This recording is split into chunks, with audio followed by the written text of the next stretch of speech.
आणि काही मित्रपक्षांकडूनही तशा प्रकारचे प्रस्ताव आहे का याची देखील चाचपणी आम्ही केलेली आहे.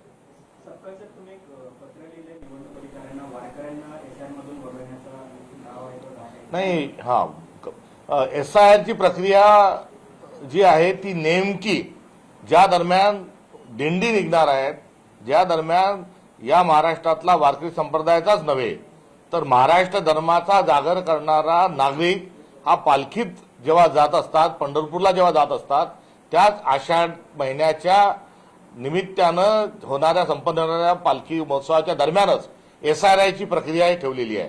हे सरकारला माहीत नव्हतं का की या दरम्यानमध्ये महाराष्ट्रामध्ये सर्वात मोठा लोकोत्सव असतो. लोक पांडुरंगाच्या दर्शनाकरता वारीत जातात आणि तोच कालखंड हा SIR करता निवडलाय. याचा अर्थ स्पष्ट आहे की वारकरी मंडळींना त्या मतदार यादीतून त्यांना वगळायचंय. भक्तांना मतदार यादीतून वगळण्याकरता हा भारतीय जनता पक्षाने निवडणूक आयोगाशी हातमिळवणी करून घातलेला घाट आहे आणि हा आम्ही कदापि यशस्वी होऊ देणार नाही.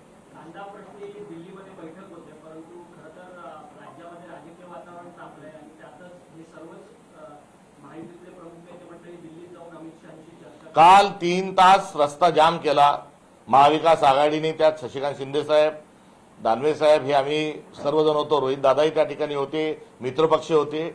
आम्ही रस्ता जाम केला, लोक काल रस्त्यावर होतो आणि आज परिणामी या सरकारमधील अर्थ मंत्रिमंडळ जे आहे हे दिल्लीला त्यांना जावं लागलं. ही विरोधी पक्षाची आणि जनतेची आणि शेतकऱ्यांची ताकद काल दाखवली करिता कालचा आमचा जो चमत्कार होता. म्हणून आजचा दिल्लीश्वरांना नमस्कार घालण्याकरता मंत्रिमंडळ दिल्लीला ठाण मांडून बसलंय. ते बसलेलं जरी या भूमिकेतून गेलेलं असलं तरी हात हलवत वापस येऊ नका, हा आमचा सज्जड दम त्यांना आहे.